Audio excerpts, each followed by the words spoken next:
मी आता कल्याणी ताईंना विनंती करतो की त्यांच्या कीर्तन सेवेला प्रारंभ करा.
सूर्यकोटि समप्रभ निर्विघ्नं कुरु मे देव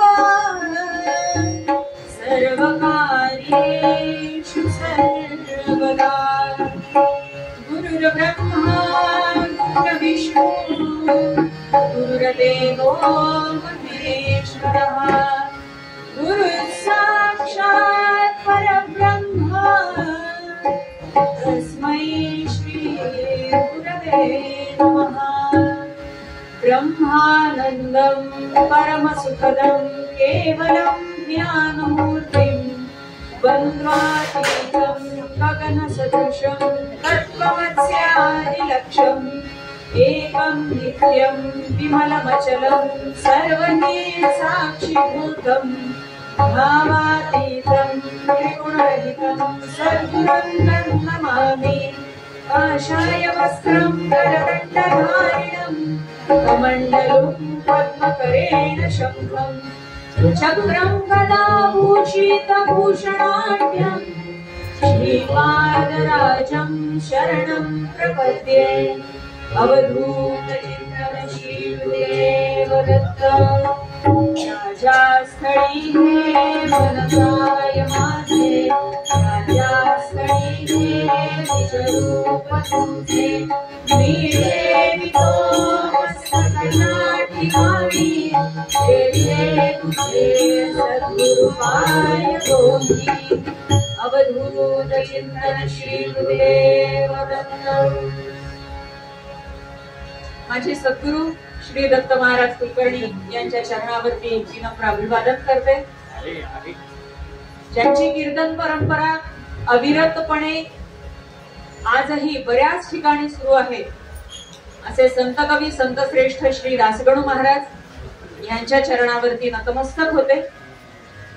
दासगणू महाराजांची कीर्तन परंपरा ज्यांनी आजीवन चालू ठेवली आणि ज्यांचा वारसा पुढे चालवण्याचं परमभाग्य लाभलेलं आहे असे माझे आजोबा कैलासवासी हरिभक्त परायण श्री तुकाराम आजेगावकर यांच्या चरणावर नतमस्तक होते. आपण सर्व इथे उपस्थित असणारे सर्व ज्येष्ठ श्रेष्ठ विचारवंत अनेक अनुभव आपण घेतलेले आहेत, त्यामुळे आपल्या सगळ्यांच्या हृदयामध्ये साक्षात दत्तगुरु विराजमान आहे हा भाव मनात ठेवते. आपल्या सगळ्यांच्या चरणाला नतमस्तक होते आणि आजच्या सेवेला सुरुवात करते. रामदास माया माझी रामदास माया माझी रामदास माया माझी पतिता पावना बसी तुझी सज्जन घडी बसी तुझी लाज राखी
सद्गुरु ज्ञानेश्वर तुकाराम महाराज की जय, सद्गुरु दासगणु महाराज की जय, समर्थ रामदास स्वामी महाराज की जय। जय जय रघुवीर समर्थ अवधूत चिंतन श्री गुरुदेव दत्त।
सद्गुरु ज्ञानेश्वर तुकाराम महाराज की जय, सद्गुरु दासगणु महाराज की जय, सद्गुरु साईनाथ महाराज की जय। जय जय रघुवीर समर्थ।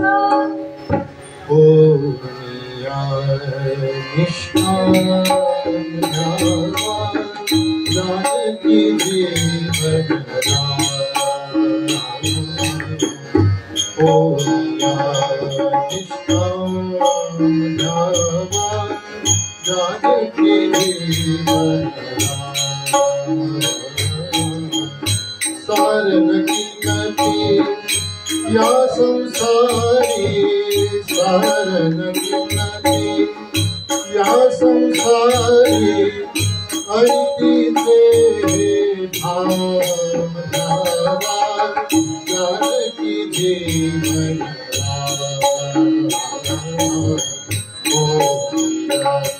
निष्ठाम धावा, जानकी जीवन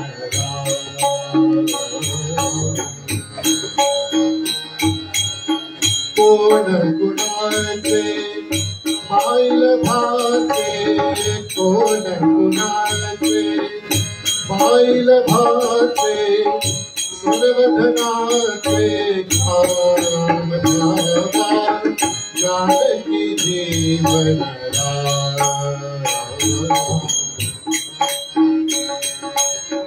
दास गणु म्हणे राम जपावा, दास गणु म्हणे राम जपावा, देईल तोची राम ध्यावा, जानकी जीवन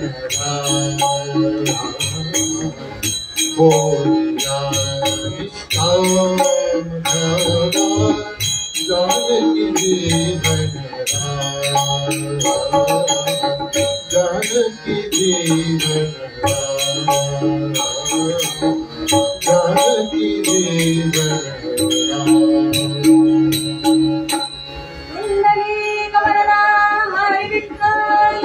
सद्गुरु ज्ञानेश्वर तुकाराम महाराज की जय। जय जय रघुवीर समर्थ। दिगंबरा दिगंबरा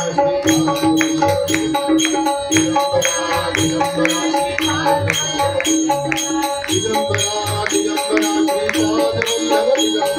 दिगंबरा दिगंबरा श्रीपाद दिगंबरा दिगंबरा श्रीपाद दिगंबरा दिगंबरा श्रीपाद दिगंबरा दिगंबरा श्रीपाद दिगंबरा दिगंबरा श्रीपाद अवधूत चिंतन श्री गुरुदेव दत्त. आजही भगवंत घेतोय आपली सेवा आनंदाने, त्याचा अनुभव आहेच आज सुद्धा. काल अगदी उत्साहामध्ये आणि प्रसन्न आणि ओल्या चिंब अशा वातावरणामध्ये भगवंताचा जन्म आपण साजरा केला. आणि ज्या भगवंताचा जन्म साजरा केला त्या भगवंताच्या लीला गाऊन आज आपण आजचा काला साजरा करूया. आता खरं तर राजगुरू महाराज सांगायचे की काल्याच्या कीर्तनाला हा पूर्वरंग नसतो. का बरं नसतो? त्याचं कारण राजगुरू महाराज असं सांगायचे की काल्याचं कीर्तन म्हणजे मुलाबाळांचं कीर्तन आहे. मुलाबाळांचं कीर्तन म्हणजे काय? इकडच्या त्यांना प्रश्न पडेल, म्हणजे काय आमचं नाही का? भाव जो आहे त्या भावाबद्दल आमचे दादा बोलायचे. ते म्हणायचे मुलाबाळांचं कीर्तन का बरं? तर लहान मुलं ज्या पद्धतीने मनात आलं आणि करून टाकलं, जास्त तत्वज्ञानात जात नाहीत, ते जास्त खोलात जात नाहीत. असं का बरं, तसं का बरं, असं केलं तर तसं होईल का, तसं केलं तर असं होईल का, नाही. अमुक एक गोष्ट मला करायची आहे आणि ती सहजरित्या ते करून मोकळे होतात. ती कोणाला पटेल न पटेल हा विचार तिथे नाही. मग ही सहजता जी आहे मुलाबाळांमध्ये, जी सहजता आहे तीच सहजता या काल्याच्या कीर्तनामध्ये. भगवंताच्या लीला गायच्या आहेत आपल्याला. कुठल्याही तत्वज्ञानामध्ये ज्या मांडता येणार नाही, कुठल्याही पुराणामध्ये ज्याचं वर्णन करणं कठीण आहे, कुठल्याही शास्त्रामध्ये ज्या सांगता येणार नाहीत, अशा अगदी सहज तुमच्या आमच्या वाटणाऱ्या अशा ह्या बाललीला आहेत. आणि या बाललीला गायन करायच्या म्हणजेच गोपाल काला साजरा करायचा. त्यामुळे असं हे गोपाळ काळ्याचं कीर्तन. पण असं आहे की शेवटी नारदांच्या गादीवर उभं राहिल्यानंतर 4 गोष्टी हिताच्या सांगाव्या असं एक शास्त्र. म्हणून आमच्या दादांनी या आख्यानाला सुद्धा होऊन या निष्काम धावा जानकी जीवनराम हा एक पूर्वरंगाचं पद, एक उदाहरण दाखवून दिलेलं. काल आपण याच्यावरती चिंतन केलं. काल सुद्धा याच पदावरती चिंतन केलं की निष्काम भावनेने आपण जितकं भगवंताला आपलं कर्म अर्पण करू तितक्याच प्रेमाने तो घेतो. फार अवघडात जा असं काही देव आपल्याला म्हणत नाही आणि संतांनी सुद्धा आपल्याला फार अवघडात टाकलेलंही नाहीये की बाबा तुमचे कर्म तुम्ही जे करताय ते कर्म करता करता भगवंताचं नाम घ्या, ते त्याच्यापर्यंत आपसुकच पोहोचतं. काल आपण बरीचशी उदाहरणं याच्यावरती घेतली, बराचसा त्याच्यावरती चर्चा सुद्धा केली. फक्त सांगायचा मुद्दा हा की माझ्या अंतःकरणामध्ये कुठेही मीपणा मला नकोय, माझ्या अंतःकरणामध्ये कुठेही अहंकार मला नकोय की मी हे केलं आणि मी हे देवाला दिलं. देणारे आपण कोणीही नाही, देणाराही तोच आणि घेणाराही तोच. सगळं काही करता करविता तो आहे. आणि म्हणून आपण काल म्हणल्यासारखं जो भाव आपला आहे तो तत्सद कृष्णार्पणमस्तु हा भाव जितका आपण ठेवू तितका तो भगवंताला जास्त प्रिय आहे. दादा सांगायचे नेहमी की आपण बाहेरून आल्यानंतर पुरुष मंडळी ज्याप्रमाणे अंगावरचा पंचा अगदी सहजपणे काढून खुंटीला लटकवतो, तसा माझ्यातला मीपणा आणि माझ्यातला अहंकार आपण जितक्या सहजरित्या कुठेतरी नेऊन बाहेर ठेवू तितक्या सहजरित्या भगवंताला आपण समर्पित व्हावं, आपली सेवा भगवंताला समर्पित करावी, तीच त्याला आवडते. तो म्हणतो जास्त अवघडात जाऊ नका, मला त्या अवघडाची मलाही पटत नाही, तुम्हालाही जमत नाही, त्यामुळे तितक्या अवघडात जाऊ नका, सहजतेने मला अर्पण करा, मी ते स्वीकार करायला तयार आहे. त्यामुळे आपलं जे काही कर्म आहे ते भगवंताला अर्पण करावं. त्याला म्हणावं बाबा रे गोड मानून घे, माझ्याकडून जसं होईल तसं मी तुला अर्पण केलेलं आहे. कारण भगवंताच्या लीला गाणं इतकं सोपं नाही, त्या अनुभवणं देखील इतकं सोपं नाही. आपण तो भाव मनामध्ये ठेवावा कुठल्याही तर्कामध्ये जाऊ नये की भगवंताने असंच का केलं, मग चोऱ्याच का बरं करायला सांगितल्या, मग थोड्याच का बरं काढल्या, देवाला हे शोभतं का. असं असतं ना की अति तत्वज्ञानामध्ये घुसायला लागलो, अति त्याच्यातले तर्कवितर्क करायला लागले की आपण देवापासून लांब जातो. की बाबा तो लहान आहे, लहान मूल ज्याप्रमाणे खोड्या करेल तशा त्या केल्या. आता तो भगवंत आहे आपल्याला माहिती आहे, पण ज्या गोपिकांमध्ये भगवंत वाढले त्यांना माहिती होतं का तो देव आहे. त्यांनी त्याला माझा कृष्ण, माझा कान्हा या भावनेने लहानाचं मोठं केलं ना. यशोदा माईला ते माहिती होतं ना, इतर गोपींना माहिती होतं. त्यामुळे कृष्णापेक्षा वयाने कितीतरी मोठ्या अशा गोपी सुद्धा त्यांची सुद्धा छेड काढलीच की देवाने. मग तिथं तुम्ही काय तर्क लावणार का. म्हणून सुरुवातीला दादांनी सांगितलं की बाल गोपाळांचं हे कीर्तन बाळ गोपाळांसारखं होऊन हे ऐकावं आणि आपल्या मनात असणारे बाळ गोपाळ आपण कायम जिवंत ठेवावे. तेव्हाच हा गोपाळकाला खऱ्या रीतीने साजरा झाला असं आपण म्हणू. त्यामुळे पूर्वरंग नाहीच आहे आणि कालही या विषयावर चिंतन झालेलं असल्यामुळे हा विषय इथे थांबून आपण या कृष्ण भगवानाच्या बाललीला बघूया. रहम नजर करना साई रहम नजर करना बच्चों का पालन करना बच्चों का पालन करना जाना तुमने जगत पसारा जाना तुमने जगत पसारा सब ही झूठ जमाना सारे सब ही झूठ जमाना बच्चों का पालन करना बच्चों का. मैं अंधा हूँ बंदा आपका, मैं अंधा हूँ बंदा आपका, मुझसे प्रभु दिखलाना साए मुझसे प्रभु दिखलाना बच्चों का पालन करना बच्चों का. दास गण कहे अब क्या बोलूं, दास गण कहे अब क्या बोलूं, थक गई मेरी रसना साए थक गई मेरी रसना बच्चों का पालन करना बच्चों का पालन करना. रहम नजर करना है साई रहम नजर करना बच्चों का पालन करना बच्चों का पालन करना बच्चों का पालन करना. कुंडली कमला हरि विठ्ठल सद्गुरु ज्ञानेश्वर तुकाराम महाराज की जय.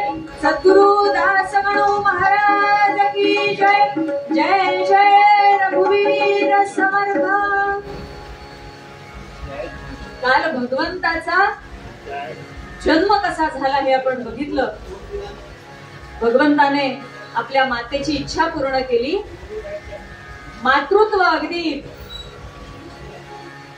भरपूर त्यांनी ग्रहण केलं आणि तृप्त मनाने त्यांनी आपल्या वडिलांकडे बघितलं की बाबा आता मला गोकुळात नेऊन सोडायची वेळ झालेली आहे. मी तुम्हाला आधी सांगितल्याप्रमाणे आता घाई करा, कारण असं आहे की मध्यरात्र उलटून जाईल आणि जाऊन तुम्हाला परत यायचं आहे. त्यामुळे माझ्या या सगळ्या कार्यामध्ये माझ्या आई वडिलांना त्रास होऊ नये, असं काही होऊ नये म्हणून सगळ्या योजना तयार आहेत. त्यामुळे आता घाई करा आणि आपण निघायला लागू. कथा आपल्या सर्वांना माहिती आहे की कृष्णाला टोपलीत घेतलंय वसुदेवांनी आणि निघालेत, यमुना पार करायला निघाले. काल जसा अनुभवला आपण त्याच्या कितीतरी पटीने जास्त तुफान अशा वर्षाधारा कोसळत होत्या. अंधार झालेला होता आणि वसुदेव मात्र झपाझप पावलं टाकत त्या यमुनेला आलेल्या पुराचा देखील त्यांनी विचार केला नाही. पण कसंही करून भगवंताला नंदाच्या घरी पोहोचवायचंय हे एकच लक्ष त्यांच्या मनात होतं आणि त्या वेगाने ते धावत सुटले. आता रस्त्याने जाताना काय झालं की काल जसं सांगितलं की सगळ्या सृष्टीला आनंद झाला होता, त्या आनंदाच्या भरामध्ये भगवंताला वसुदेव घेऊन जात असताना एक कावळासारखा घोंगावत होता. काव काव काव काव काव काव आपलं त्याचं चाललं. भगवंत म्हणाले आता ह्याच्याने माझ्या वडिलांच्या वेगामध्ये जर काही फरक पडला तर अवघड होईल. काय झालं रे बाबा, का बरं आरडाओरड चालू आहे? काय सांगू कडे देवा, तुम्ही जन्माला येणार म्हणून मी प्रत्येकाच्या घरावर जाऊन मोठमोठ्याने ओरडत होतो, जाग करत होतो सगळ्यांना की अरे उठा, देव जन्माला येतात. माझं कोणीच ऐकायला तयार नाही. थकून गेलो, आवाज बसायची वेळ आली म्हणून इतका ओरडलो. बरं, देव म्हणे चांगलं केलं, मग पुढे काय म्हणजे देवा एवढं काम केलं म्हणून तू बक्षीस नाही, काही नाही, आज प्रसाद काहीच नाही मिळाला. नाही, चिंता करू नको, प्रसाद हवाय तुला, ठीक आहे. आता कावळा हुशार, तो म्हटला देवा एक मिनिट थांबा, माझ्या एकट्याला देऊ नका, माझं आयुष्य किती मला माहिती नाही, बाकी पुढचे माझ्या नावाने तर बाबा तुझं तू घेऊन मोकळा आला, आमचं काय? आणि माझ्या सगळ्या जातीलाच तुम्हाला द्यायचं आहे ना, तर सगळ्या जातीला प्रसाद द्या, काही हरकत नाही. भगवंताने कावळ्याला वरदान दिलं, कितीही श्रेष्ठ, कितीही दानी, कितीही पुण्यवान व्यक्ती असला, जोपर्यंत तुझा स्पर्श त्याच्या पिंडाला होणार नाही तोपर्यंत तो माझ्या चरणाशी येणार नाही. गोपाल कृष्ण भगवान की जय. अतिशय आनंद झाला. वा वा वा वा म्हणाले देवा. कावळा आपल्या मार्गाने पुन्हा वसुदेव झपाझप पावलं टाकत काही पावलं पुढे गेले. गाढव आडवं आलं त्यांच्या रस्त्यात. गोंगानाथ इकडून फिरतय तिकडून फिरतय. आता देव म्हणाले आता याची लाथ जर बाबांना लागली तर अवघड का? काय झालं रे बाबा आता तुला? देवा त्याने तरी एकच काम केल्यामुळे भक्त ओरडला, मी 2 कामं केली, ओरडलो सुद्धा पायाने लाथा पण मारल्या, दार उघडा दार उघडा, कोणी दार उघडलं नाही, काय करणार? देव म्हणाले बर समजलं, पुढे प्रसाद मिळालाच नाही, बक्षीस काही हरकत नाही, कोणाला देऊ, तुला देऊ का कावळ्यासारखं तुझ्या जातीचं काय घेऊन बसता? पण एक कष्ट मी केले, बोगडा अन्नाची जात काय नको, माझ्या एकट्यालाच द्या म्हणून भगवंतांनी वरदान दिलं की याच्यानंतर प्रत्येकाच्या घरामध्ये जे गोकुळ बनेल माझ्या जन्माच्या दिवशी, त्या गोकुळामध्ये प्रत्येक जण तुझी पूजा करेल. म्हणून आपण मायबाई सगळ्या ज्या माझ्या ज्येष्ठ इथे बसलेल्या आहेत त्या जे सुंदर गोकुळ बनवतात, त्या गोकुळात एक मातीचं गाढव सुद्धा बनवतात. किती मोठं भाग्य आपलं की देवाने सगळ्या जातीला वरदान दिलं नाही, नाही तर अवघड झालं असतं. रस्त्याने शोधत फिरा, आज पूजा आहे, त्या मातीवरती आपलं भागन जातं. असो, हे 2 प्रसंग झाले. कसं बस यमुना पार करण्यासाठी वसुदेवांनी त्या यमुनेमध्ये पाय ठेवला, पुढे जायला लागले. आता यमुना म्हणते भगवंत माझ्यातून जात आहे आणि मी अशी खाली शांत कशी काय राहू, असं म्हणून यमुना अजून दुथडी भरून वाहायला लागली. अक्षरशः वसुदेवांच्या नाकाडोळ्यात पाणी जायला लागलं. देव म्हणाले अरे असं काय? आणि देवा प्रवास करताय आणि तुमच्या चरणाचा स्पर्श नाही असं कसं होईल? भगवंताने हळूच टोपलीतून पाय बाहेर काढला, यमुनेच्या पाण्याला स्पर्श केला आणि आम्ही बायका जसा मधोमध भांग पाडतो तसा अक्षरशः यमुनेने वसुदेवांना वाट मोकळी करून दिली. झपाझप पावलं टाकत वसुदेव नंदबाबांच्या घरी पोहोचले. योगायोग असा झाला की यशोदा सुद्धा तेव्हाच बाळंतीण झाली होती, मूर्छित झाली होती ती. अशी कथा आपण ऐकतो की वासरू बांधायला गेली आणि त्याच्या धक्का तिला लागला त्या वासराचा आणि तिथेच ती मूर्छित झाली आणि त्यातच ती बाळंतीण झाली. तिला जे बाळ झालं ते सुद्धा बेशुद्ध अवस्थेमध्येच पडलेलं होतं. आता वसुदेवांना वाटलं बहुतेक मृत बालक जन्माला आलेलं असेल, काही हरकत नाही. त्यांनी आपल्या बाळाला तिथे ठेवलं आणि ते मृत बालक समजून टोपलीत घेतलं आणि परत वापस इकडे आले, तुरुंगामध्ये येऊन बसले. आता देवकी म्हणते अहो आपलं मूल तिथे नेऊन सोडलं तिथपर्यंत ठीक आहे, लोकांच्या लेकराचा जीव आपण का बरं घ्यावा, कशाला ह्या पापात पडताय? वसुदेव म्हणतात अगं त्याला उत्तर द्यावं लागेल बाई, नाही तर तो आपल्या दोघांना ठार मांड. हा अनायास हे मृत बालक आहे, वेगळं काही आपल्या हातून घडणार नाहीये, त्यामुळे तू याला घे, बघू म्हणे पुढचं पुढे काय होईल. तिने आपलं कपड्यामध्ये आपल्या पदरामध्ये त्या बाळाला गुंडाळलं. त्या मायेच्या पदराची ऊब जेव्हा त्या मुलाला लागली, त्या बाळाला लागली, तेव्हा ते बाळ इतक्या मोठ्याने रडायला लागलं की पहारेकरी गाढ झोपलेले खडाडून जागे झाले. ती मुलगी होती म्हणून. आता माझे आजोबा कीर्तनामध्ये गंमत नेहमी सांगायचे की पूर्वीच्या काळी ठोकताळे होते बरेच. पूर्वीच्या बायका आता इथे बसलेल्या सगळ्या ज्येष्ठ आहेत, त्यांना माहितीये की बाळंतीण एका खोलीत असते आणि बाकी सगळे मंडळी बाकीच्या खोलीत वाट बघत असतात, काय झालं काय झालं. ही जी काही आरोळी येते त्याच्यावरनं समजतात म्हणे 7 मजले जेव्हा घनानून निघतात तेव्हा समजायचं मुलगी झाली. आणि अगदी सुईणीला सुद्धा कान देऊन ऐकावं लागतं. असा आवाज जेव्हा येतो तेव्हा मुलगा झाला. जिथं तिथे आवाज आमचाच पुढे. गमतीचा भाग, तो आवाज ऐकला, पहारेकरी खाडकन जागे झाले, धावत कंसाकडे गेले. कंस महाराज, देवकीला मुलगा झालेला आहे. कंस सुद्धा तशाच अर्ध्या झोपेमध्ये आपला कसा तरी सारवासारवी करत धावत आला. ते मूल देवकीच्या हातून घेतलं. ती म्हणती, अरे अरे दादा थांब, ती मुलगी आहे, तो मुलगा नाहीये. देवकी अगं कोणता जमाना जगती, आजकाल मुलगी मुलाच्या कितीतरी पुढे गेली म्हणतो. मला ते सांगू नको. 8वा गर्भ माझ्या उरावर बसणारे एवढंच मला माहिती आहे. त्यामुळे ही मुलगी आहे का मुलगा हे मी बघणार नाही. त्याने ते घेतलं, पुन्हा आपल्या प्रासादाकडे गेला.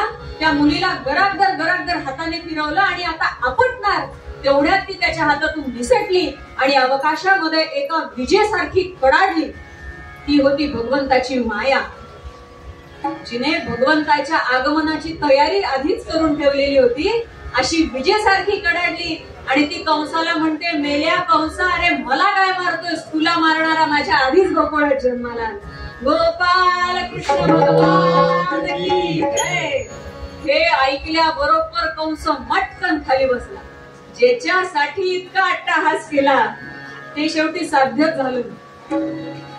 असो, आणि इकडे गोकुळामध्ये सगळ्यांना जाग आली. वा वा वा वा, मुलगा झाला मुलगा झाला मुलगा झाला. काय आनंद, नंद बाबांना मुलगा झाला. दासगणू महाराज वर्णन करतात, गोकुळीच्या सुखांत पार नाही देखा, अंत पार नाही देखा, अंत पार नाही देखा. पार कृष्णानंदा घरी आनंद या नर नारी, आनंद या नर नारी, आनंद या नर नारी. गुढीला तोरणे करती कथा गाती गाणे, कथा गाती गाणे, करती कथा गाती गाणे. तुका म्हणे हो संते मन मोहिले गोविंदे, मोहिले गोविंदे, मन मोहिले गोविंदे. गोपाळ कृष्ण भगवान की जय. सगळ्यांनी भगवंताच्या जन्माचा उत्सव साजरा केला. आता इकडे काय झालं, कंसाला जेव्हा ही बातमी कळली की मला मारणारा आधीच गोकुळात जन्माला आलेला, हे झालं कसं काहीच कळायला मार्ग नाही. आधीचा जिरून गेला आणि दुसरा गोकुळात गेला. काहीतरी याच्यामध्ये घडलेलं आहे एवढं मात्र त्याला निश्चित. ताबडतोब सगळ्या मंत्रिमंडळांची बैठक बोलवली. सगळे कॅबिनेट वगैरे सगळे एकत्र झाले. काय झालं, राष्ट्रावरती फार मोठं संकट आलेलं आहे. राष्ट्रावरती संपूर्ण. काय करायचं आता, त्याचं निरसन करण्यासाठी आपल्याला काही कुशल मंडळी नेमणं आवश्यक आहे. बर, मग काय करायचं, कार्य काय आहे त्या कुशल मंडळींकडे, की पहिला गर्भ जिरल्यापासून तो आत्ताचा जन्माला आल्यापर्यंत साधारण 1 ते 1.5 वर्षाचा काळ मध्ये गेलाय. त्यामुळे सरसकट 1 ते 1.5 वर्षातली सगळी पोरं मारून टाकायची. मग लोकांना काय सांगायचं, काय सांगायचं, लोकसंख्या वाढत चालली, सगळ्या योजना वगैरे काही काम करत नाहीये, फार अवघड झालंय म्हणे. त्याच्यामध्ये सगळं कंट्रोल करणं फार आवश्यक आहे. त्याच्यासाठी ही मोहीम राबवली. राजांचा आदेश आहे असं सांगा. कोणी काय म्हणणार, ठीक आहे बाबा, काही हरकत नाही. आता पहिला नंबर लागला पूतनेचा. पूतना म्हणे काही काळजी करू नका मॅडम, मी आहे, हे काम तुम्ही माझ्याकडे सोपवा. ठीक आहे म्हणे, जा गोकुळामध्ये लागा कामाला. आता पूतनेने असा काही वेश धारण केला की ती राक्षसी नाही ओळखूच आलं. आमची आप्पा नेहमी सांगायची, म्हणे ती वेश बदलण्यासाठी ब्युटी पार्लर मध्ये जावं लागलं म्हणे, तिला 5 तास लागले. परेशान म्हणे सगळ्या तिला तयार करतात. काय करतात माहिती नाही म्हणे तिथे जाऊन, पण जाताना वेगळं असतं, आल्यावरती वेगळंच असतं. असं काही तिने रूप पालटलं. अतिशय उंची श्रीमंत स्त्रीचं तिने रूप घेतलं. भरजणी पैठणी नेसली आहे, हे मोठा अंबाडा, त्याला गजरा, सगळं दागदागिने वगैरे, असं वाटावं कोणीतरी मोठ्या आहेत, मानाच्या आहेत, त्यांना कसं काय नाही म्हणणार, असा अगदी थाट तिचा. दादांनी फार सुंदर वर्णन केले पदामध्ये. कुटील कुंतला हरिणाची, कुटील कुंतला हरिणाची, सुहास्य वदना धरी कपटे अभिनव वेशा धरी, कपटे अभिनव वेशा धरी, द्वयाधराची प्रभा विराजे, प्रवाल रागावरी, गुलाबी झापक पोलावरी, गुलाबी झापक पोलावरी, सड पातळ बांधा नाजूक शोभे किती, लवरी निकम भाणे रंगोली यती, बरबर नखरा, बरबर नखरा केला परंतु आला हलंतरी, गणू म्हणे जाणत अवघा हरी, गणू म्हणे जाणत अवघा हरी. इतका सुंदर वेश धारण केला, इतका सुंदर वेश धारण करूनही अंतरातलं हलाहल विष फक्त भगवंताला माहिती होतं. तिने काय करावं, तिने स्तनात विष भरून घेतलं आणि ज्या घरामध्ये 1 ते 1.5 वर्षातलं मूल आहे, जावं त्या मुलाला पाजायला घ्यावं आणि खेळ संपला. असं करत करत करत करत काही घरं झाली आणि आपल्या नंदबाबांचं घर आलं. नंदबाबांच्या घराची थेट गेली ती बाळंतिणीच्या पलंगावरच. आता सगळेजणी एकदम बांबवून गेल्या, कोण बाई आली ही, बरं दिसतीये तर श्रीमंताच्या घरची, विचारणार कसं, कोण हो बाई तुम्ही, कशा आलात, काय आलात. आली ते आली, यशोदेच्या बिछाण्यावर बसली. काय ग, ओळखलं नाहीस का मला. आता ती बिचारी अंगारून गेलेली, नाही हो बाई काही लक्षात येत नाही. म्हणून कसं लक्षात येईल, तुम्हाला नाते ठेवायचे नाहीत आजकाल, संबंध ठेवायचे नाहीत. नाही हो लक्षात येत, तुम्हीच सांगा. काय सांगा, तुझ्या मामाचा, काकाचा, चुलत्याचा तो भाऊ नाही का, त्याच्या आत्याच्या मावशीची मी बहीण. बर मग, अगं मग काय, मग तुझी लांबची नाही का बहीण लागत नाही बाई, हिची सुद्धा बहीणच. बर काहीतरी गोल गोल करून, बर बहीण का, काही हरकत नाही. ताई साहेब कसं काय येणं केलं, अगं कसं काय येणं केलं, काय गर्दी दिसली तुझ्या घरामध्ये, बघावं तरी म्हणलं काय झालंय, काय झालं, कशामुळे एवढी गर्दी, या सगळ्या बायका म्हणे इथे उभा राहिल्या आहेत, काय झालंय. काही नाही म्हणे, मला मूल झालंय. अच्छा मूल झालंय, दाखव बरं कुठे. आता ओळख ना पाळख, जरी समजा ती म्हणली बहीणपणा तर नाही आठवत ना, असं कसं काय लगेच देणार. नाही ताई म्हणे दिलं असतं, पण पोरग जरा दचकतय. दचकणार नाही ना तर काय, या सगळ्या साळकाय माळकाय गोळा केल्यास म्हणे त्याच्या भोवती, कोण कुठल्या नजरेने बघते काय माहिती. आणि म्हणे इकडे माझ्याकडे मी दृष्ट काढते त्याची. आता दृष्ट काढते म्हणल्यानंतर नाही पण म्हणता येईना. घाबरत घाबरत आपल्या बिचारीने कृष्णाला पुतनेकडे दिलं. भगवान मनातल्या मनात म्हणतात, आई किती ग तू भोळी, सहजच कोणाच्या तरी हातात देऊन टाकते, काही हरकत नाही, तुझा भोळा भाव तुझ्यापाशी असू दे, बाकी सगळं बघायला मी आहेच आहे. भगवान हसायला लागले पुतनेकडे बघून. आता आपलं काम करायचंय, सगळी गर्दी जमा झाली आहे, प्रत्येकाला लांब पाठवायला हवं. खूप नजर लागली, नजर उतरवावी लागेल आणि अशी जबर नजर लागलेली आहे, काय सांगू म्हणे तुला. काय करायचं ताई, काही नाही म्हणे, एकीला पाठवते पंचरंगी रेशीम आणायला, एकीला पाठवते चौरस्त्यावरची माती आणायला, एकीला पाठवते फुटकं खापर आणायला, एकीला पाठवते फाटकी चप्पल आणायला. हे नाही नाही नाही नाही म्हणता म्हणता इतके काय ते प्रकार. आता ती दृष्ट उतरवायला असे काय काय एक एक विविध प्रकार असतात की त्याची यादी करता करता अगदी नाकी नऊ येतात. मी काढते दृष्ट उत्तम आणा पंचरंगी रेशीम, हे ऐकता पुरुषोत्तम हसता झाला निजली रे. काही हरकत नाही म्हणे, आता मावशीच झालीये नात्यानी, चालू द्या. आता बलराम दादा तिथे फिरतच होते. बलराम दादा म्हणतात, कृष्णा जरा सांभाळून बर का म्हणे, कारण विष प्यायचा अनुभव नाही म्हणे तुम्हाला, तो शंकरांकडे. आपल्या कृष्णाने मनातल्या मनात शंकराला प्रार्थना केली, भगवंता थोडीशी शक्ती आम्हालाही द्या म्हणे. आणि असं म्हणून यशोदेला सुद्धा काहीतरी आपली चुलीतली राख बी कसं काहीतरी आणायला पाठवून दिलं. आणि आता बाजूला कोणी नाही असं बघून पुतनेने ती वेळ साधली आणि भगवंताला प्यायला घेतलं.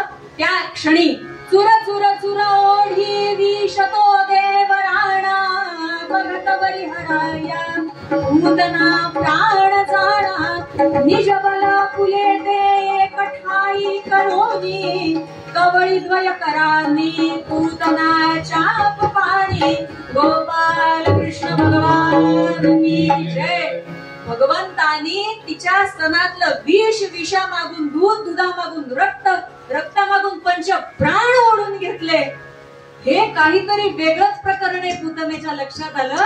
आणि भगवंत जे पाय नाचत होते त्या पायावरती शंख चक्रांचे चिन्ह तिने बघितले आणि ओळखले. हा दुसरा तिसरा कोणी नसून हा परमात्मा आहे. तसेच तिने ते दोन्ही पाय धरले. देवा शरण आले, सोड मला आता. मज सोडी रे सोडी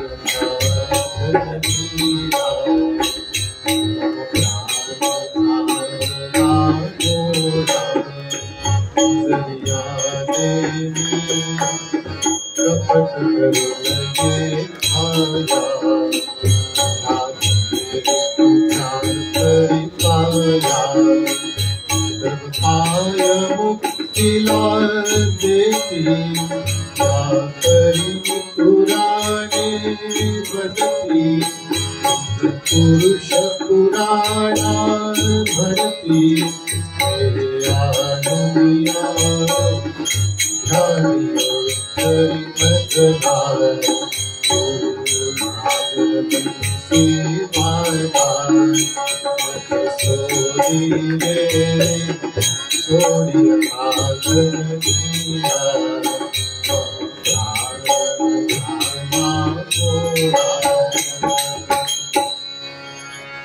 देवाला म्हणते की देवा सोड, माझं चुकलं, मी तुला मारायसाठी आले. देव म्हणाले आता जर हिला सोडलं तर ही पुन्हा नव्याने काहीतरी घेऊन येईल आणि पुन्हा हिचं मांडेल म्हणे दुःखात. त्याच्यापेक्षा आता ठरलंय ना, चरणाशी आला की उद्धार. त्यामुळे तीच एक लाथ तिच्या छाताडावरती मारली आणि पूतना पूर्ण स्वरूपी जाण, पसरली तेथे दंडायमान, हृदयावरी भगवान खेळू लागला तियेच्या. असं जे ते धूळ पडलं म्हणून म्हणतात.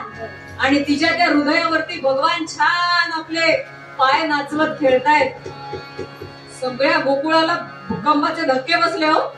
सगळेजण म्हणे एवढे भूकंपाचे धक्के बसायला झालं काय, म्हणून सगळे धावतच आले. तो हे एवढं मोठं धूळ दिसतंय. परत ते दिसतं ते जाऊ द्या, आमचा कृष्ण कुठे आहे असं म्हणून सगळेजण त्याला शोधायला लागले. काही जणांनी अक्षरशः शिड्या लावल्या वरती आहे का बघावं म्हणून. वर्णन दादांनी इतकं सुंदर केलंय. वर्ण सावळा जणू कोळसा, दात मुठीचे नांगर जैसा, एक एक बोट दुसरा वासा, देश पियेचा अभिनव ऐसा. 60 योजने लांबी धडाची, नाक बयाचे गुहानगाची, खबर घेतली गोकुळाची, गौरण झाली आया बयांची. सुरती गुणांच्या भगवंताची, श्रीकृष्णाची थकली वाणी दास गणूची. सगळ्यांनी शिड्या लावून अक्षरशः वरती चढून बघितलं. भगवान खेळतायत. पटकन भगवंताला उचललं. येणाऱ्या प्रत्येक गोपीने आपल्या डाव्या पायाच्या अंगठ्याचा माती घ्यावी आणि भगवंताच्या कपाळाला लावावी. माझ्या कृष्णाला दृष्ट नको लागायला. मेली कोण आली होती काय माहिती, माझ्या बाळाला दृष्ट लावून गेली. भगवंताने ती पायाची धूळ सुद्धा कस्तुरी चंदनापेक्षाही श्रेष्ठ मानली. भगवंत हसत सगळं घेताय. सांगायचं काय की भाव, त्या गोपींच्या मनामध्ये भाव होता, माझ्या देवाला हिने काहीतरी केलं, माझ्या कृष्णाला हिने काहीतरी केलं, माझ्या बाळाला दृष्ट नको लागायला, म्हणून प्रत्येकीने आपल्या डाव्या पायाचा माती घ्यावी आणि भगवंताच्या कपाळाला लावावी. भगवंतानी ती पण प्रेमाने स्वीकारली. काहीच नकोय हो भगवंताला, तेच प्रेम अपेक्षित आहे. असो, यानंतर अनेक म्हणजे पुतनाच म्हणून नाही, शकटासूर झाले, असे अनेक अनेक अनेक महाबळ भट. मग शेवटी त्यांनी विडा घेतला की आता बरेच असुर जाऊन पुन्हा तिकडच्या तिकडेच, वापस कोणीच आलं नाही. काय आहे तिथे नक्की, महाबळ भट म्हणून त्यांनी विडा उचलला. त्यामुळे मी जाऊन बघतो काय प्रकरण आहे नक्की. त्यांनी घेतलं जोशीबुवांचं वेश, पंचांग मांडणार, सांगतो म्हणे, टिपण मांडतो, सगळं सांगतो असं म्हणून नंदाच्या द्वारापाशी गेले. टिपण मांडायला आलो. आता सगळ्या गोपींनी मी, या बाबा जोशीबुवा बसा, हे आमचं बाळ, याचं टिपण आम्हाला मांडून द्या असं म्हणून. त्यामुळे मांडून देतो, पण मग दक्षिणा काय तुम्ही सांगा त्याप्रमाणे. हे काही हरकत नाही म्हणे. प्रत्येकी एक एक पायली तांदूळ, प्रत्येकी एक एक पायली गहू आणि 1-1 रुपया दक्षिणा, जेवढे इथं जमलेले त्या सगळ्यांनी द्यायची. मी आता टिपण मांडून देतो. आमच्या कृष्णासाठी आम्ही काहीही करायला तयार आहे, आम्हाला आमच्या कृष्णाचं टिपण मांडून द्या. सारखे एकामागे एक संकट यायला लागलेत म्हणे, आम्ही कंटाळून गेलो, झालं तरी काय नक्की. काही हरकत नाही. बसले आपल्या आयटी मध्ये, पाठीला एक पाठ, एका पाटावरती बसले, समोर चौरंग, त्याच्यावर हे भला मोठा पंचांग काढलाय आणि सगळं काढायला लागले.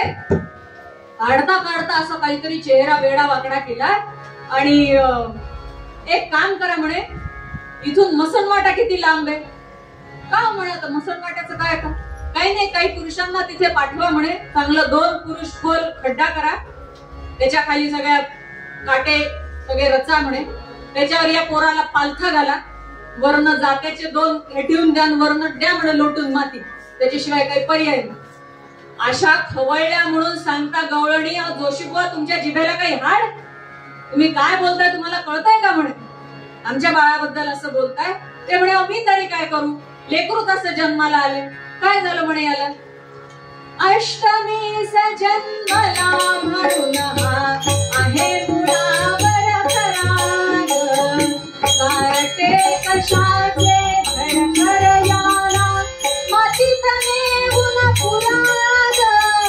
अष्टमी जन्मला म्हणून हा आहे मुळावर खराग, पाय पांढरे वरण सावळा, वाटोळे हा गरीब, म्हणून तुला सांगतो यशोदे, देऊ नको याला घरी ग. अष्टमी जन्मला म्हणून आहे मुळावर खराग, करू नको या घर घर हाती, भ्रष्ट गेल गवळणी ग. नाशपुराचा परी नवेणे, आता पण होऊन ग. अष्टमी जन्मला म्हणून आहे मुळावर खराग, असे कारणे कुणात झाले, हृदयासी पराग.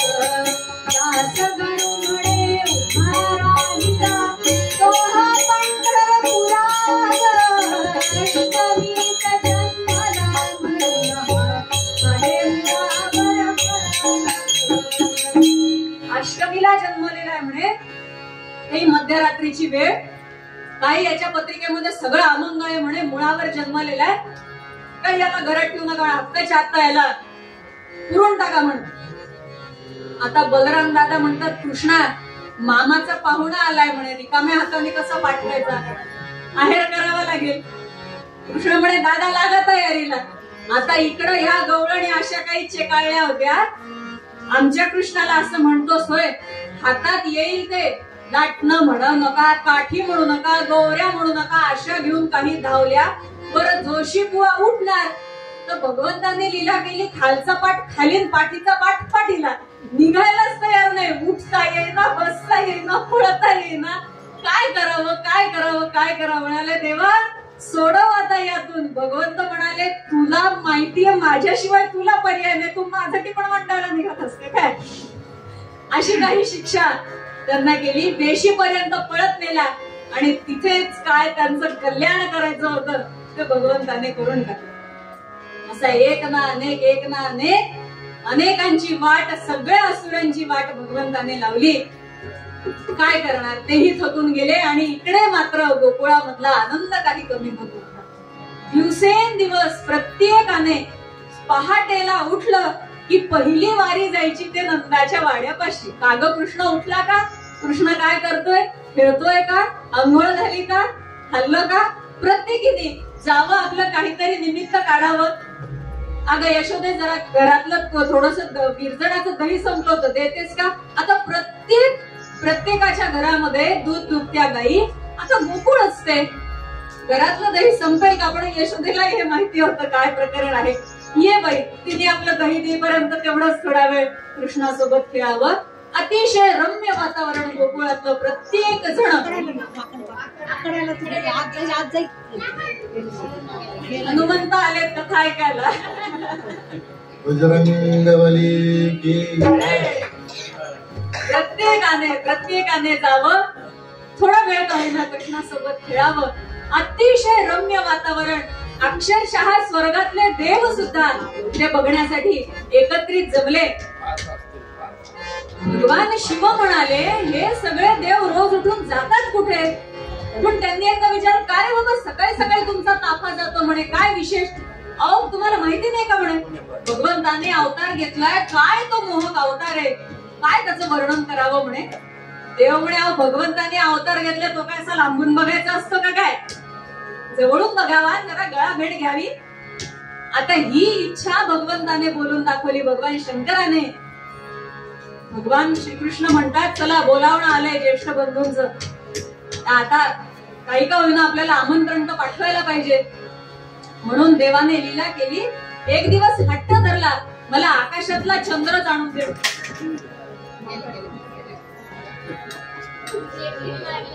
आई मला आकाशातला चंद्र आणून द्या. तर यशोदा इतकी कितीही लाडकं लेकरू असलं, आकाशातला चंद्र कोण आणून देणार आहे का. तिने आपलं बायका नेहमी आपल्या आया करतात तसं परातीत पाणी घेतलं, ठेवलं, हे बघ म्हणे चंद्र. ते मागच्या वेळेस होतं म्हणे, ते तेव्हा झालं सगळं. आता हे ऍडव्हान्स वर्जन आहे, आता असं नाही जमत, आता डायरेक्ट चंद्र पाहिजे. अरे वेडायस का म्हणे तू कृष्ण, आकाशातला चंद्र कोणी आणून देत असतं का. ते मला काही माहिती नाही आई, मला चंद्र पाहिजे म्हणजे पाहिजे. जे रडायला लागले. आता सगळ्या गवळणी गोळ्या झाल्या. का ग यशोदे काय झालं, का ग रडतोय कृष्ण, तू दिलं नाही का त्याला काही. अगं काय द्यायचं त्याला, आकाशातला चंद्र पाहिजे म्हणे. अगं थोडासा काहीतरी खाऊ दे, अगं खाऊ दे, खाऊ देऊन थकले, नुसता खातोय म्हणे. सांगायचं काय देवाला, एवढूसा खाऊ खाऊन शांत व्हायला आपण काय उभे नाही आहेत सगळे जण. एवढंच दिलं आणि शांत झालं म्हणे. आमचे दादा गमतीने सांगायचे म्हणे आमच्या कीर्तनामध्ये त्यांच्या, खाऊ खाऊन खाणारं बाळ, खाऊ खाऊन शांत होणारं बाळ जे आहे ते पुढे चालून नक्की पुढारी होणार, लिहून घ्या म्हणे माझ्याकडे. ते इतकी खात्री की तुम्ही खाऊ खाल्ला आणि शांत बसले म्हणजे संपला कार्यक्रम. लहानपण कसलं त्याच्यामध्ये, खाऊ खायचा आणि पुन्हा सुरू चंद्र. अगं म्हणे काहीतरी उपाय कर. अगं काय उपाय करू म्हणे. एक शेवटी चिडली म्हणे, दे धपाटे त्याला. अगं देऊन देऊन माझे हात दुखायला लागले, याला काही फरक पडत नाही म्हणे. किती धपाटे घातले तरी काही फरक पडत नाही. आता काय करावं. सगळ्या जणी आल्या आपल्या आणि कृष्णा शांत होतोस का नाही म्हणे. ते बघ बागल बुवाला बोलवते बघा, शांत हो बरं म्हणे. ऐकायलाच तयार नाही.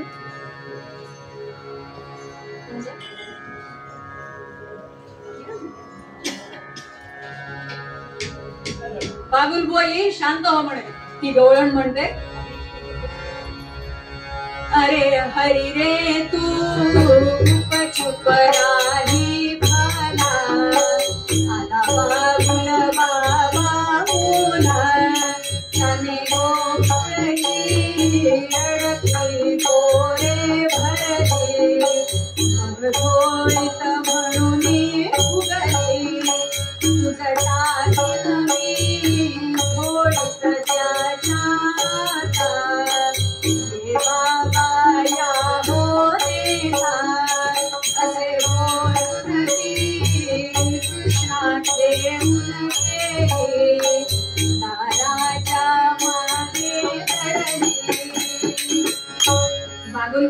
बागुलबुवा येईल म्हणे तुला न्यायला, शांत होतोस का नाही असं म्हणून तिने कृष्णाला दारामध्ये ठेवलं आणि सगळ्या जणी दाराआड लपल्या. आमच्या आजी सासूबाईंचं त्यांच्या भजनातलं एक खूप सुंदर पद आहे, बागुलबुवा आला असं. म्हणजे यांना ते माहितीये. मी माझ्या बालपणी माझ्या आजीसोबत असंच मुरलीधर मंदिरामध्ये सेलूला जायचो आणि त्या भजनामध्ये जे वाक्य माझ्या कानी पडायचे त्यातले थोडेसे 1-2 वाक्य लक्षात आहे, ते तुमच्या समोर ऐकवायचा प्रयत्न करतो. धारी बागुलबुवा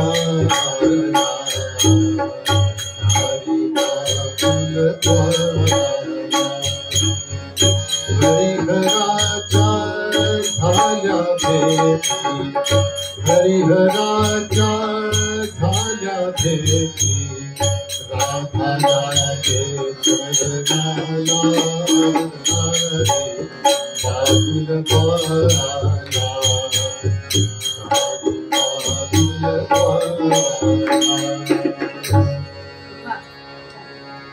आता हे असं म्हणल्यानंतर एका गोपीने काय केलं, कृष्णाला दारात बसवलं आणि सगळ्याजणी दाराआड लपल्या. आता बघ म्हणे कसा घाबरून गप्प बसतो. तर शंकर म्हणाले चला म्हणे आपल्याला आणायचं आमंत्रण आलेलं आहे असं म्हणून तेही सिद्ध झाले आणि बागुलबुवाचा वेश घेऊन नंदाच्या दारामध्ये उभे. भगवंतांना काय आनंद झाला, वा वा वा वा म्हणे आलात. दोघांनी एकमेकांकडे बघितलं, दोघांची नजरानजर झाली. आता हे रडायचे थांबले म्हणल्यावर यांना खात्री पडली, घाबरलं म्हणे पोरग. आता बसतं म्हणे शांत. कसलं शांत बसते, हे लागायला नाही खदा खदा हसायला. सगळ्या जणी म्हणे आहे का बाई याला काही, तर बागुलबुवाकडे बघून हसतंय म्हणे, काय चमत्कारिक पोरग आहे. बरं नुसतंच बघून शांत झालं का, भगवान शंकरांनी हात पुढे केले आणि कृष्णाने जे झेप घेतली, हरिहरा झाली भेट, अक्षरशः दोघं एक रूप होऊन गेले. आता हे सगळं बघितलं आणि त्या गवळणी घाबरून गेल्या ना, अशा धावत बाहेर आल्या. म्हणे जोगाड्या कुठे निघालो तू? म्हणे काय कुठे निघाल, तुम्ही तो म्हणला म्हणे याला घेऊन जा म्हणून. घेऊन चाललो म्हणे. अरे काय घेऊन चाललो, तुझ्या जिभेला कळत काय नाही म्हणे तुला, काय उन्हात पिकले काय म्हणे तुझे सगळे, एवढंही कळत नाही का? घेऊन जा म्हणजे काय खरंच घेऊन जात असतात का काय? आता आई कंटाळून एखाद्या वेळेला मर मेल्या म्हणते म्हणे. आयुष्यमान भवपेक्षाही मोठा आशीर्वाद मर मेल्या असतो आईचा. माझे आजोबा कीर्तनात सांगायचे की आई जेव्हा मर मेल्या म्हणते तर 10 पटीने आयुष्यमान भव हा आशीर्वाद तिच्या तोंडातून निघालेला असतो. म्हणे आम्ही ज्या अर्थी त्याला घेऊन जा म्हणलो तर काय खरंच घेऊन जाणार आहेत का तुम्ही? टाक म्हणे आमचं पोरग इथे. अरे म्हणे तुमच्या शब्दाला शब्द, तुम्ही आताच तर शब्द फिरवायला लागले, पुढे जाऊन तर फारच प्रसिद्ध होणार म्हणे तुम्ही. आगो गोष्टी सांगायच्या नाहीत म्हणे तुला. टाकतो आमचं पोरग का कसं असं म्हणून पुन्हा निघाले शस्त्र सगळे स्वयंपाकघरातले, काठ्या लाटणे काय नाही ते रवी जे उचलेल ते घेतलं आणि घातलं भगवंताच्या पाठीत. शेवटी भगवंताने श्रीकृष्णाला खाली ठेवलं. कृष्ण भगवान म्हणतात का हो आमच्यामुळे जरा जास्तच पडला. अहो नाही चालतं, असंही खूप वर्ष झालं हिमालयात बसून बसून आखडलं होतं सगळं, मोकळं झालं. चला काही हरकत नाही. आनंदाने हरिहराची भेट झाली. काय भगवंताच्या खोड्या म्हणता, खोड्या काही थांबायला तयार नाही. काय करावं काय करावं काय करावं, सगळे म्हणजे यशोदा कंटाळून गेली. प्रत्येक गवळणीने लाडही तेवढेच करावे, त्याची तक्रारही तेवढीच करावी. हो आता तिथे गुजरात सगळ्या त्या गुजरातचाच भाग आहे तो. एक नवीन लग्न झालेली गवळण ती आली यशोदेच्या घरी. म्हणे मुलांना लहान मुलांची फार आवड. यशोदा म्हणते हो आवड आहे पण हे जरा जास्तच आवडीच आहे म्हणे, जरा जपूनच राहा म्हणे याच्यापासून. नाही नाही मी सांभाळते, मी थोडा वेळ घेऊन जाते त्याला, थोडस खेळते आणि आणून सोडते. बघ बाई बाई तुझ्या रिस्क वर घेऊन जा, काय तर मला नको सांगू पुन्हा. नाही मी घेऊन जाते, छान सांभाळते, तुम्ही राहा. म्हणे काही हरकत नाही, तेवढं जरा 2 घटका पाठ टेकायला मिळते. नाही तर याच्या आपल्या इतक्या उंचापती चालतात म्हणे, तू डोळ्याला डोळा लागू देत नाही असं म्हणून ही गवळण त्याला घेऊन गेली. बरं घेऊन गेली ते गेली, दरवाजा उघडत नाही तो खुंटीवरती नवऱ्याने आणलेला नवीन शालू ठेवलेला होता. आता कडेवरती भगवंत लक्ष सारखं प्रत्येक काम करताना ते शालूकडे, पण संध्याकाळी तो शालू नेसून फिरायला द्यायचं ठरलेलं होतं. आता भगवान म्हणतात तू मला आणलं कडेवरती, तुझं लक्ष त्या शालू मध्ये हेच तर पटत नाही म्हणे मला. आणि पुन्हा नारद म्हणतात म्हणे देवा तुम्ही उद्धार करत नाही, तुमच्या हृदयातच मी नाहीये तर तुमचा उद्धार कसा करू? आता देव म्हणे आता हिला सांगायलाच पाहिजे मी कोण आहे. म्हणे का ग सारखं त्याच्याकडे बघतीये. की कृष्णा मला नवीन शालू आणलाय म्हणे यांनी. असं वा दाखव बरं कसं आहे. हिने पण आपलं कौतुकाने त्याच्या हातात दिला. एक काम कर म्हणे जरा दूध गरम करून आण मला प्यावंसं वाटतंय. ठीक आहे म्हणे. गेली आपली औषध. आता तेव्हा होतं काय खटकन चालू गेलं ठेवलं तापलं की दिलं. आता तर अजून सोपं झालं. मायक्रोवेव्ह मध्ये ठेवलं की अर्ध्या मिनिटातच गरम होतं. तसं नव्हतं. चूल पेटवायची मग दूध ठेवायचं. इकडे काय केलं भगवंतानी तोपर्यंत या काठापासून त्या काठापर्यंत वाती वळाव्यात अशा त्या शालूच्या पट्ट्या करून ठेवल्या. आता ही दूध घेऊन आली तर भगवंताने चिंध्यांमध्ये खेळतायत. अरे देवा हे काय केलं मी काय केलं म्हणे. तुला तुझ्या नवऱ्याने एकच आणला होता मी बघ किती आणलंय. मेस आणि मिरव म्हणे. आता अशी ती संतापली म्हणून म्हणता कसलं दूध कसलं काय. कोकोटीला धरलं देवाला एका आता चिंध्या धरल्या आणि गेली ताड ताड ताड ताड यशोदेकडे. बात सांभाळो यशोदा माई तारो छोरो खटीर बडो बाई. बात सांभाळो यशोदा माई तारो छोरो खटीर बडो बाई. दही दुधानो काळजी थोडे मारी नारंगी साडी जी भारे. बात सांभाळो यशोदा माई तारो छोरो खटीर बडो बाई. यशोदे तुझ्या कृष्णाने बघ काय केलं. काय केलं. नवीन माझा शालू फाडला म्हणे. काय रे कृष्णा शालू फाडला. आई अगं मी केवलूश आहे. माझे हात केवलेश होते. तुला वाटतं का म्हणे मी हे केलं असेल म्हणून. काल त्या देवाच्या हाराचा दोरा माझ्या पायात अडकला तर मी धडपडलो म्हणे. तू आली तो दोरा सोडवला म्हणून बरं. तू सांग म्हणे मला तरी जमणार आहे का. म्हणे अगं आता करावं काय. हीच कुठेतरी इकडे तिकडे जाताना कशा तरी अडकला असेल खोच लागला असेल म्हणे साडीला. आता हा असा खोच लागतो का हो. यशोदा म्हणे काय करू बाई शेवटी गेली आणि स्वतःची नवी कोरी पैठणी तिला दिली. देव म्हणाले आपलंच नुकसान झालं करायला एक झालं तिसरं. चला काही हरकत नाही. आता शेवटी खोड्या आहेत काय करणार. यशोदा ही कंटाळली. काय करावं बाई म्हणे याला आता. नुसता उच्छाद मांडलाय. सारखं आपलं तेच सारखं आपलं तेच. बरं आता थोडेसे मोठे झाले होते. आता सगळ्या गवळणी चर्चा करायला लागल्या. आपला कृष्ण मोठा झाला. म्हणे हो मोठा झाला. मग आता शाळेत जाईल. म्हणे हो शाळेत जाईल. एक म्हणाली तो जेव्हा शाळेत जाईल ना जेव्हा बाराखडी लिहायला लागेल तेव्हा मी त्या शाळेतल्या पंतोजीला शाल जोडी घेऊन देईल जे यांचे स्वप्न चालून. दुसरी एक गवळण आली म्हणे आपले वीर जाणार आहेत का शाळेत. विचारलं का म्हणे आहे का तयारी. विचारलं का रे कृष्णा शाळेत जातोस का. हो जातो ना. काय करायचं शाळेत जाऊन. काय नाही त्या गुरुजींना शिकवून येतो म्हणे 4 गोष्टी. अशी सगळे उत्तर. काय करावं रे म्हणे तुला. बरं आता काय थोडेसे मोठे झाले होते. कळायला लागलं होतं. सगळ्या सवंगड्यांना सोबत घ्यायचं आणि काय करायचं. गोपी ज्या वाटेने जातात मथुरेला दही दूध लोणी तूप सगळं विकायला त्या वाटेवरती या सगळ्या गोळक्याने बसावं. कृष्णाने एक दिवस आपल्या मित्रांकडे पाहिलं. काय रे तुमच्या तब्येतीमुळे हातापायांच्या काड्या पोटाचे नगारे झालेले डोक्याचे हंडे झालेले. काय म्हणे काही खाता पिता का नाही. हो खातो ना म्हणे देवा ते सॉस लावून पोळी ब्रेड मध्ये बटर. अरे काय म्हणे दरिद्री लक्षण तुमचे. घरात एवढं दूध दुभतं तुमच्या एवढे गाई वासर ते काहीच नाही का. कसं लागतं कडे कृष्णा लोणी कधी खाल्लं नाही म्हणे आम्ही. अरे आपण सगळे याची पोरं रे म्हणे गवळ्याचे. तुम्ही असं म्हणतात. घरात काही राहतच नाही सगळं त्या मथुरेच्या बाजारात जातं म्हणून. मथुरेच्या बाजारात जातं जे आमचं आहे तो अधिकार आम्हाला मिळालाच पाहिजे. आधी पोरं बाळ खाणार मग उरलं तर त्या बाजारात जाणार ठरलं म्हणे आजपासून. या सगळ्या गोष्टी पारावर बसून यांची चर्चा झाली. बरं देवा करायचं काय. काय नाही म्हणे काम करा उद्या येताना म्हणे अशी एवढी एवढी जाडसर दोरी घेऊन या म्हणे सगळ्यांनी. काय करायचं त्या दोराचं.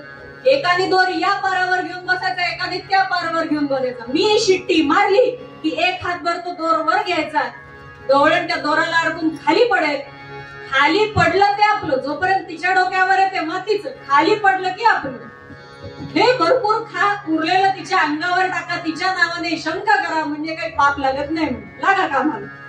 झालं, दुसऱ्या दिवशी सैन्य तयारच होतं, वानर सेना तोवर घेऊन बसले.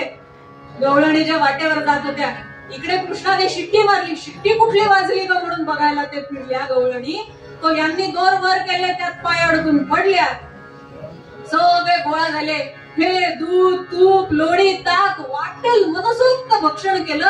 उरलेलं त्या गोपींच्या सगळ्या अंगावर टाकलं, शंख केला. घरी जाऊन मोकळे. कोण आलं, कुठे गेलं, काही पत्ता लागला. पण एवढं निश्चित होतं की या सगळ्या मागे हा कृष्णच आहे, ही खात्री त्यांना होती. कुठं गेला ग म्हणे या सगळ्यांचा मोरक्या. तो म्हणे तिथे त्या देवळाच्या पारावर बसलाय. चला म्हणून सगळ्या जणी ज्या त्याला धरायला गेला. आता हे एवढ्या सहज सापडतात होय. इकडे एकदा पारावर तर एकदा शिखरावर, एकदा त्या विहिरीमध्ये तर एकदा रस्त्यावर. काय करावं, थकून गेल्या. हा काही सापडायला तयार नाही. त्यात एक गवळण मोठी हुशार होती. ती म्हणे हा असा हाताला लागणार नाही. चला म्हणे सगळ्या जणी वा एकत्र. कृष्ण कृष्ण जय कृष्ण कृष्ण जय कृष्ण कृष्ण जय कृष्ण कृष्ण जय कृष्ण कृष्ण जय कृष्ण कृष्ण जय कृष्ण कृष्ण जय कृष्ण जय कृष्ण कृष्ण जय गोपाल कृष्ण भगवान की जय. यांनी एका जागी उभं राहून भजन सुरू केलं की तात्काळ भगवंत समोर प्रकट झाले. देवाला सांगायचंय तुम्ही इथं तिथं तिथं तिथं जे काही फिरताय त्याच्याने मी सापडणारा नाहीये. मी तुमच्याच अंतःकरणात आहे, तुमच्याच जवळ आहे. फक्त मला ओळखा आणि अंतःकरणापासून हाक मारा, मी तिथंच हजर होणार आहे. असो ठरलं. कृष्णाला बखोटीला आणि घेऊन गेले. मोठा खट्याळ तुझा ग बाई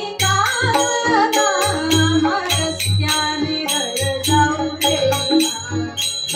मोठा खट्याळ तुझा ग बाई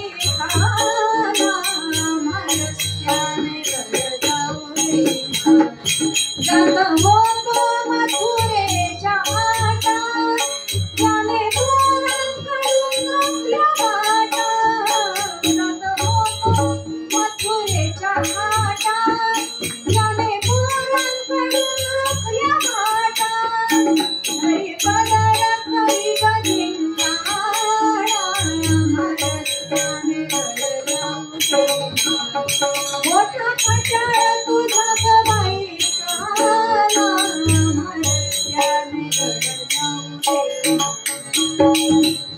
यशोदे, हे बघ म्हणे तुझं कार्ट. आता आम्हाला बाजारालाही जायची काही हे राहिली नाही का. तिथे पण रस्त्यात येऊन आमचा वाट आडायला लागला. आमची आम्हाला खाली काय पाडलं. आमचं दही, दूध, तूप, लोणी सगळ्याचे मटके फोडले म्हणे. सगळं मातीत मिसळलं. आणि आता तर काय म्हणे यांनी सगळी बांधरसेनाच गोळा केलेली आहे म्हणे. सगळे एकत्रित येतात आणि सुरू करतात. यशोदा म्हणती काय रे कृष्णा, काय चालवलंय. आई म्हणे त्यांना विचार हे कधी घडलं. म्हणे का ग बाई कधी झालं. काय पहिला कोंबडा आरवला असेल नसेल. आई त्यावेळेला मी कुठं होतो सांग बरं. तुझ्या कुशीत होतो की नाही.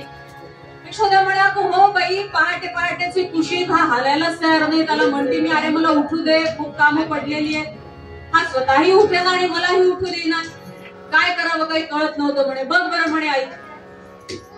लक्षात घ्या तिकडे सुद्धा त्या सगळ्या सवंगड्यांसोबत भगवान आणि इकडे आईच्या कुशीत सुद्धा भगवान. अशा अनेक एक ना अनेक लीला चालू भगवंताच्या.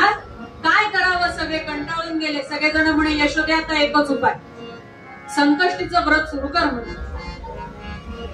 तिथे गोकुळामध्ये भला मोठा गणपती आहे. त्याला संवत्सराचा शेंदूर लागायचा म्हणे एका वेळेला. एवढा मोठा गणपती होता. त्या गणपतीला या सगळ्या जणी गेल्या. तिथे नवस बोलला, गणराया लेकराला बुद्धी दे बाबा, तुझा नवस फेडीन. काय नवस. 1,200 चांदीच्या दुर्वा, 1,200 सोन्याच्या दुर्वा, 1,200 धान्य. हे सगळं आम्ही जो कोणी तिथे ब्राह्मण होता त्याला देऊन. हे ब्राह्मणाला सगळे तारे दिसले. बापरे एवढं. हो म्हणे कसंही करून लेकरू शांत व्हावं. गणोबा तेवढे पावा आता. काही हरकत नाही. सगळा नवस दिवस फेडून झाला. तिथे जे काही नैवेद्य दाखवायचा होता तो दाखवून झाला. आता हा विधी इकडं पार पडला. इकडं यांची मीटिंग भरली. सगळे एकत्रित आले. कृष्णा गणपतीला नवस बोलले गेलाय. हो म्हणे. आता गणपती पावला तर काही खरं नाही, तर आपलं काही खरं नाही. म्हणे मग काय आता खायचं नाही का म्हणे काही. अरे नाही म्हणे तसं तर करून चालणार नाही. नाही तसंही म्हणे आता आई म्हणती मेल्या कसली नासाडी करण्यापेक्षा खा किती खायचं ते. कसं काय असं ना आपत्ती म्हणे समोर पण देते खायला. ठीक आहे ना थोडाफार का होईना फायदा आहे ना, काही हरकत नाही. मग काय करायचं, ह्या म्हणे सगळ्या आपल्या खोड्या घेतल्या, एका पुरचुंडीमध्ये बांधल्या आणि शमीच्या झाडावर नेऊन ठेवल्या. शमी थोडे दिवस सांभाळायच्या, आम्हाला पुन्हा लागणार आहेत म्हणून, आम्ही कायमच्या सोडल्या अशा वाटू देऊ नका. झालं, खोड्या बंद झाल्या, सगळेजण एकदम शांत.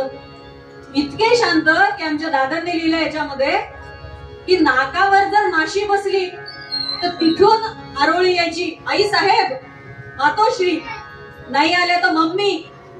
काय झालं, काही नाही, जरा नाकावर माशी बसली, वेळ असेल तर उडवता का. पुढे फारच झालं, एवढे सज्जन, सगळ्यांना आनंद झाला. वा वा वा, गणोबा पावले, आता नवस पूर्ण करायचा. बोलवलं गुरुजींना. गुरुजी असे आनंदात आले होते, 1.25 किलो सोन्याचा गणपती मिळणार. बायकोला सांगून आले होते 1.25 किलो सोन्याचा गणपती घेऊन येणार आहे. दुसऱ्या दिवशी तुला काय पाहिजे तर नग करून घे.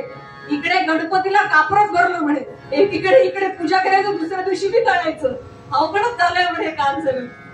असं पूजा मांडली गणोबाची.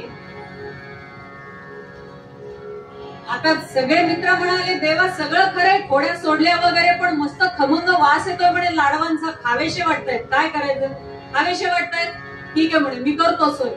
आता उद्यापनाची वेळ आली, सगळ्यांची यादी तयार झाली, सगळ्यांना निमंत्रण गेले. पुन्हा सगळे जण कृष्णा आम्हाला तर बोलवलंच नाही म्हणे.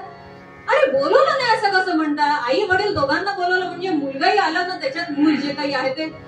अरे नाही म्हणे कृष्णा, आता ते बॅक डिटेन झालं म्हणे, आता दोघांची नाव तर दोघच फक्त असतात म्हणे, मुलं घरी सगळं करून ठेवलं असतं, नाही तर मॅगी 2 मिनिट रेडी होऊन जाते म्हणे. अरे काय दळभद्री संस्कृती आहे. मुलाबाळांना घेऊन तुम्ही कार्यक्रमाला जाणार नाही तर कुठे जाणार. ते काही नाही म्हणे, माझ्याकडून स्पेशल आमंत्रण, चला म्हणे सगळ्यांनी या. झालं, इकडे सगळी पूजेची तयारी झाली. 1.25 किलो 1.25 खंडी नैवेद्य तयार झाला गणपतीसाठी. सगळी पूजा झाली, सागरा संगीत. चला, गणाधिपतये नमः, धूपम आग्रहपयामी, दीपम दर्शयामी. दीपम दर्शयामी म्हटलं की यांनी इथून बसल्या बसल्या फू, तो शांत झाला दिवा. गुरुजी म्हणाले आई साहेब दिवा शांत झाला. शांत मला कशाला सांगताय, जाऊन पेटवून आणा ना म्हणून. एवढा वेळ मी लिमिट चुलीपाशी होते, आता दिवा तरी लावा निदान. काय करेल गुरुजी, एवढं सगळं मिळतंय. घेतला आपला दिवा, गेले आतमध्ये. भगवंताने मायेने सगळा विस्तव शांत केला होता. आईसाहेब विस्तव नाही म्हणे इथे. अहो काय विस्तव नाही, 1.25 खंडीचा नैवेद्य केला. आता मेलीला मलाच जिथं तिथं मरावं लागतं म्हणून असं करत कसं तरी यशोदामाई पण गेली. आणि आता दिवा लावायचा आहे तोपर्यंत इकडं यांनी खूण केली शिट्टी. सगळे पोरं गोळा झाले, हे लाडू घेतले, भरले, आपले अर्धे चड्डीत भरले, अर्धे शर्टात भरले, अर्धे टोपीत ठेवले, जमतील तेवढे तोंडात भरले. हे काढला पोट, उरले सुरले भगवंतांनी भक्षण केले. आमची आप्पा याचं वर्णन फार छान करायचे. तेव्हाच्या काळच्या पोरांच्या चड्ड्यांना खिसे होते, सगळ्यात महत्वाचे ते खिशात हात जात होते. आताच्या पॅन्टी अशा असतात, हात गेला तर निघत नाही. काय म्हणे एक संस्कृती आहे. असं सगळं काही झालं.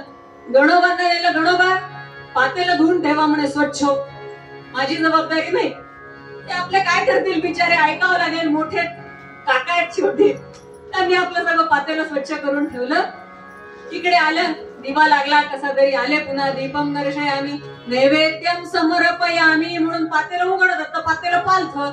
आई साहेब नैवेद्य कुठे, कुठे म्हणजे इथेच तर होता आता तुमच्या समोर. कृष्णा नैवेद्य कुठे गेला. अरे मला काय माहिती नैवेद्य कुठे कुठे गेला, म्हणजे तूच बसला होतास ना इथे, सांग म्हणे कुठे गेला. कृष्ण आपलं जे नाटक सुरू केलं त्यांनी, आई तुला खरं खरं सांगू, मला रागवू नको. नाही रागवणार, सांग म्हणे कुठे गेला. शेंदुलाच्या भेबल पोत्या, शेंदुलाच्या भेबल पोत्या, आला उंदला मल बैसुनी गो, आला उंदला मल बैसुनी. त्याने मोदक गत खाविले, त्याने मोदक गत खाविले, देवी देऊनी गो, देवी यशोदा अशी रागाने बघायला लागली, आई तुला खोटं वाटतं का? आई तर मग होते चाल तयाशी ते कल्पहा देली नगाल्या पली ज्याचे कान सुपा समान जननी जोश्वाल उंदलावली डोले बालिक लांब सोंद पलशू होता जयाच्या कली त्या ते पाहून वातले भय मला निगे पगालो गोपाल कृष्ण यशोदा म्हणते गणपती आला होता काय? मला सांगतोस म्हणे गणपती आला होता म्हणून काही बोलतोस का? थांब आता तुला दाखवते म्हणे. असं म्हणून तिने एक तोंडात ठेवून दिली. दाखव आ कर म्हणे. दाखव कुठे गेले लाडू सगळे. भगवंताने जेव्हा आ केली बदनी ज्याच्या दिसले की तिन्ही लोक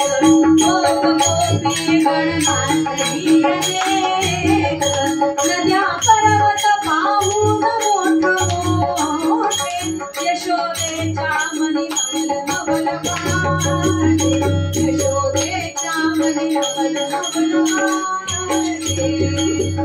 हे सगळं यशोदाने बघितलं. एवढं सगळं अखिल ब्रह्मांड आणि त्या ब्रह्मांडात एक गोकुळ. त्या गोकुळात नंदाचा वाडा. नंदाच्या वाड्यामध्ये गणपतीची पूजा चालू आहे आणि तो गणपती यशोदेला सांगतोय गणनाथ सांगे यशोदेसी मूल लेखू नको यासी हा अनंत ब्रह्मांडासी उत्पादितानि जलिले. यशोदे याला मूल लेखू नको. हा अखिल ब्रह्मांडाचं उत्पादन करतात. भगवान म्हणाले अहो आता तर कुठं मार खायला सुरुवात केली. जरा आईचा मार खाऊ द्या म्हणे. आगाऊ काही गाड्या करू नका म्हणे. चला शांत व्हा. आपली सगळी माया भगवंताने आवरून घेतली. पुन्हा मायेने लाडू प्रकट झाले. सगळ्याचा विसर यशोदेला पडला. महादेवेचं झाला. सगळं झालं. कृष्णा चल गणपतीला नमस्कार कर. काय गणपतीला नमस्कार कर. मी नाही करणार. का नाही करणार? तो मरेल म्हणे. काही बोलतोस म्हणे अभद्रासारखं. हो मग पुतणे म्हणे तो माझा काका म्हणे. तो मरेल ना. मोठ्याने लहानांना नमस्कार करू नये. काही बोलत जाऊ नको म्हणे. तोंडाला येईल घरलं गचडीला टेकवलं डोकं त्या गणपतीच्या पायावरती. भगवान म्हणतात गणोबा कमी जास्त काही झालं तर मी जबाबदार नाही. आता सांगायला लागलो जे काय तर तुमचं तुम्ही निस्तरून घ्या. असं खोड्या झाल्या. इकडे महादेवेत पार पडला आणि इकडे नवीन खोड्यांना सुरुवात झाली. आता एकदम अपडेटेड खोड्या होत्या. दादांनी अनेक वर्णन केलेलं आहे की आधी फक्त दोर होता म्हणे. आता चऱ्हाटे वस्त्रगाळ असलेली माती अशा अनेक बारीक खडे. ते खडे कशासाठी? तो मारून बघायचा. टक वाजला तरी काम आहे. बद्ध वाजला तर भरपूर आहे. आणा मोठे खडे. त्याच्याने सगळं पाडायचं. बरं ते तिच्या अंगावर पडून सगळं खराब व्हायचं. मग काय करायचं? ती पकडायला यायची. चऱ्हाटे पसरवा. पायामध्ये काटा मोडेल. तो काटा काढेपर्यंत आपण खाऊन मोकळे होऊ. असे सगळे काही ना काही खोड्या सुरूच होत्या. सगळ्या जणींनी ठरवलं यशोदे आता बस झालं. आता एक काम कर. याला कामाला लावू. त्याच्याशिवाय काय हा वटणीवर येणार. बाकी सगळे जण जसे जातात यालाही रानात गुरांना चारायला घेऊन जा. झालं. फरमान निघालं. सगळ्यांनी ते मान्य केलं आणि सगळ्या बालगोपाळांना जो काही आनंद झाला. वा वा वा उद्यापासून भगवान आमच्या सोबत खेळायला येणार. हे शिदोरी बांधलेली घ्यायला पण शुद्ध नव्हती. सगळेजण इतक्या आनंदामध्ये. राजगुरू महाराजांनी खूप सुंदर वर्णन केलंय. खेळ खेळण्या आला मुरारी यमुना तीरी गोप बरोबरी गोप सुंदरी निज धेनूला हाता मारी कृष्ण सावळा भागीरथे ये रम्ये ये गोदावरी ये नर्मदे ये कावेरी ये कृष्णे ये भागीरथी ये प्रवरे तू ये सिंधू साबरमती महिला तुंगभद्रेला त्या पूर्णेला बाहू लागला घनसावळा तीर्थे अवधी धेनुरूपानी मिळवी देते पाणी देव बैसुनी आले विमानी काला होतो अभिनव अवनी चला पाहुला तो निर्णयनी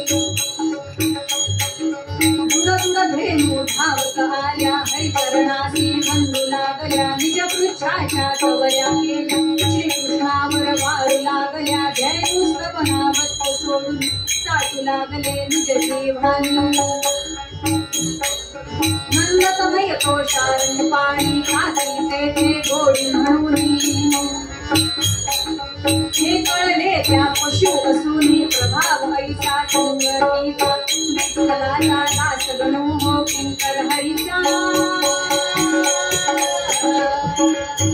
सगळे जण तिथे गोळा झाले.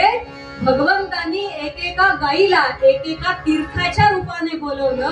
दासगणू महाराजांनी सांगितलं की सगळ्या पृथ्वीवरची तीर्थ गंगा जमुना भागीरथी कृष्णा सगळ्या जणींनी धेनूचं रूप घेऊन भगवंतासोबत सगळेजण खेळायला आले.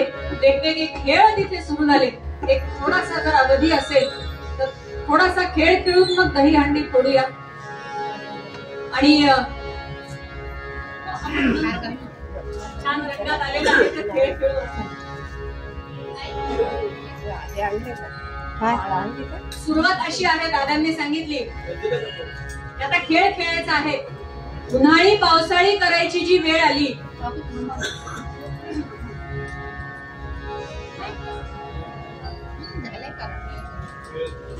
उन्हाळी पावसाळी करण्यात आली.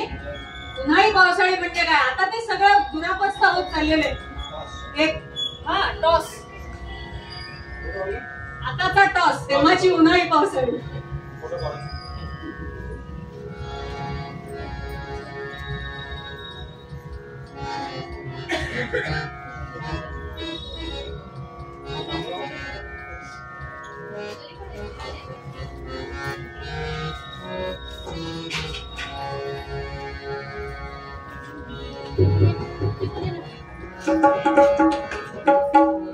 हा टॉस म्हणजे तेव्हाची उन्हाळी पावसाळी. एक चपटा दगड घ्यायचा, चपटी त्याला म्हणायचो आम्ही तेव्हा. त्याच्या एका बाजूने ओलं करायचं त्याला आणि एक बाजू कोरडी ठेवायची आणि टॉस सारखं उडवायचं. जी बाजू येईल ती बाजू जिंकली असं. तर अर्थातच पहिली वेळ मुलींची आली, मुली जिंकल्या आणि मग मुलींचा आवडता खेळ फुगडी. इथे कोणी उत्सुक असेल तर आपण फुगडी खेळू. भगवंताचा उत्सव आहे तो साजरा करूया सगळ्यांनी मिळून. एखादी तरी फुगडी इथे खेळावी. आज काला आहे दर्शन. फुगडीच्या खेळाला सुरुवात झाली. दासगणू महाराजांनी अनेक इथे खेळांचे प्रकार सांगितलेले आहेत. रणघोडा आहे, हमामा आहे, हातकोपर आहे, पिंगा आहे, असे अनेक खेळ आमच्या दासगणू महाराजांनी कीर्तनाच्या माध्यमातून सांगितले. त्यात अगदी सोपा खेळ जो आपला फुगडीचा आहे तर थोडस मागे घ्या, म्हणजे इकडून फिरवून घ्या वाटलं ते खेळ दिसतील. फुगडी घेऊ आपण आणि भगवंताच्या नामाचा गजर करू. राधा कृष्ण जय कुंज विहारी, राधा कृष्ण जय कुंज विहारी, राधा कृष्ण जय कुंज विहारी,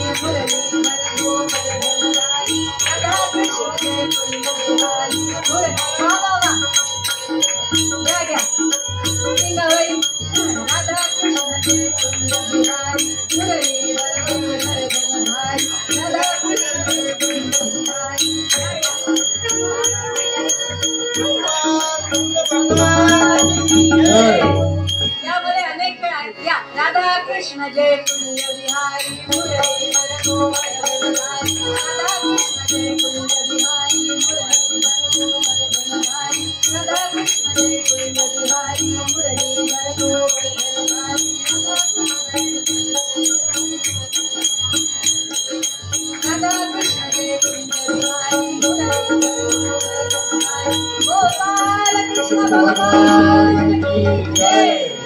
अनेक खेळ आमच्या दादांनी लिहून ठेवले आणि सांगायचे सुद्धा कीर्तनात की त्या काळी हे खेळ घराघरात खेळले जायचे म्हणून सगळे फिट होते म्हणून. आता जिम मध्ये जावं लागतं हे खेळ खेळल्या जात नाही. असं खेळ झाला, सगळे दमले. आता लागल्या सगळ्यांना भुका आणि देवा भूक लागली, काही हरकत नाही म्हणे. शिदोऱ्या आणलेल्या आहेत सगळ्यांनी, त्या शिदोऱ्या आपण घेऊ आणि छान पैकी भोजनाचा आस्वाद घेऊ. म्हणजे पेंद्या कुठे गेला, या पेंद्याने काय केलं होतं त्या दिवशी, साईचं दही आणलं होतं.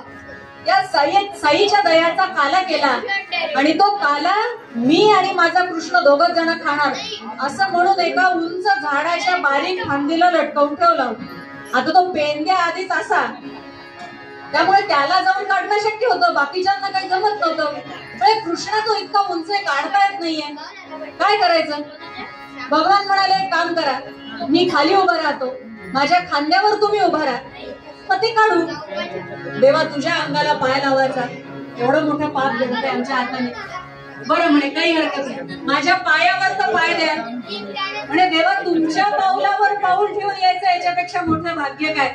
भगवंताने शीर्षासन केलं आणि त्यांच्या पायावरती इतर सगळे त्यांचे गोपाल उभे राहिले एकावर एक आणि सगळ्यांनी मिळून दही हंडी फोडली. गोपाल कृष्ण आहेत, त्यांच्या हाताने दही हंडी फोडून घेऊ आणि मग काल्याचा महिमा आहे 1-2 मिनिटांमध्ये नंतर सांगते. राधा कृष्ण जय कुंज बिहारी जय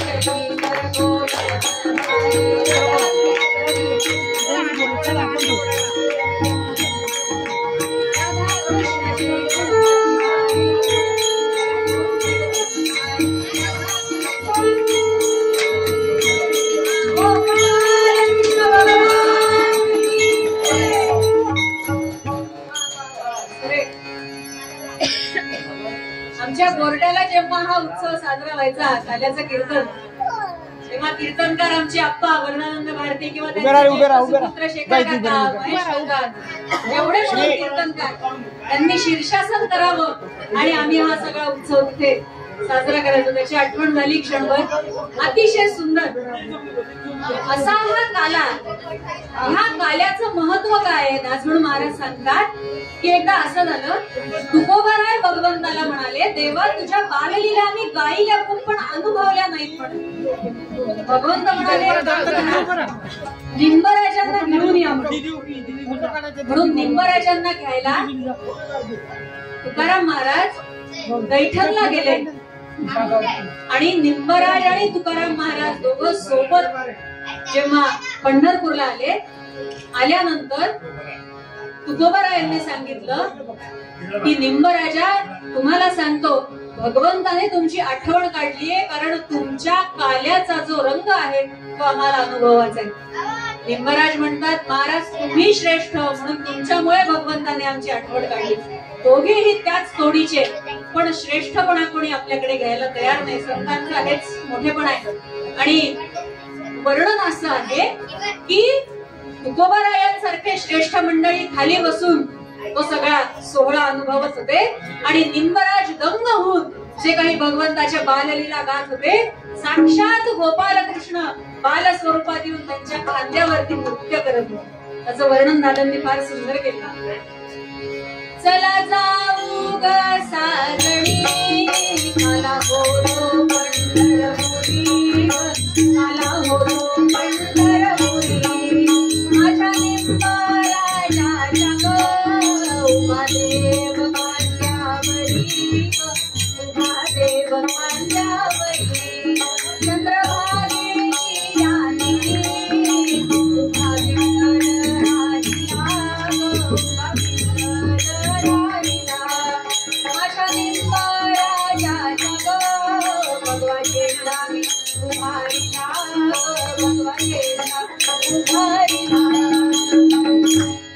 हा काला, ह्या काल्यामध्ये भगवंताचं नाव आहे, भगवंताचं स्वरूप आहे, असा हा काला सर्वांनी भक्षण करावा.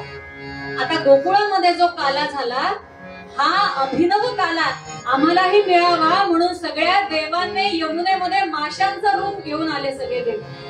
आता भगवान म्हणाले हा काला मिळणं इतकं सोपं आहे का? त्याच्यासाठी कष्ट लागतात. कष्ट काहीच करायचे नाही आणि आयता येऊन फक्त द्या, झालं का कीर्तन द्या प्रसाद असं म्हणून चालत नाही. त्यामध्ये दंग व्हावं लागतं, रममाण व्हावं लागतं. भगवंताने सगळ्या गोपांना सांगितलं सगळ्यांनी काला खायचा, पण कोणीही यमुना तिरी हात धुवायला जायचं नाही, तिथं मोठा साप आहे म्हणून. काय करायचं तेव्हा? हात आहे पुसा म्हणे पंचाला. तेव्हा चालत होतं, हायजीन वगैरे प्रकार काही नव्हते तेव्हा. पुसला आपलं झालं मोकळं, कोरडं जिकडच्या तिकडे.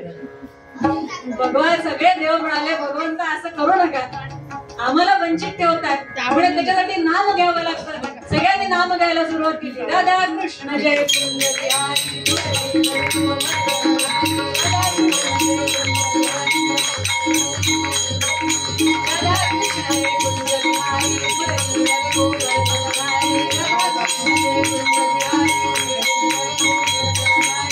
गोपाल असा हा गाण्याचा प्रसाद. याचं महात्म्य काय आहे? दादा सांगतात, काल्याचा मिळता प्रसाद लभगी, तापत्रया तो हरी, हा काला न चकाळ साज समजा, पापा प्रती भूवरी, कष्टा वासुनी मानवा कलियुगी, वैकुंठ हा देतसे, बोले दास गणू आम्हा कथियले, श्री निंबराजे असे, गोपाल कृष्ण भगवान की जय. भगवंतांनी अशीच सेवा कायम आमच्याकडून करून घ्यावी हे मागणं भगवंताकडे मागते आणि परंपरेचं मागणं भगवंताच्या चरणाशी ठेवते. अनंत अपराधाचाराशी देवा कोणी घालणे, महान पापी नियत परिकोपा तुला म्हणणे, दुर्दैव पावन ऐसे अमरावती देवा नाम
अवधूत चिंतन श्री गुरुदेव दत्त, गोपाल कृष्ण भगवान की जय. आजची सेवा श्रीकृष्णाच्या चरणी अर्पण केली.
मंगलम भगवान विष्णु मंगलम गरुड़ध्वज मंगलम पुंडरीकाक्ष मंगलाय तनोहरि अवधूत चिंतन श्री गुरुदेव दत्त सुख कर्ता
Jai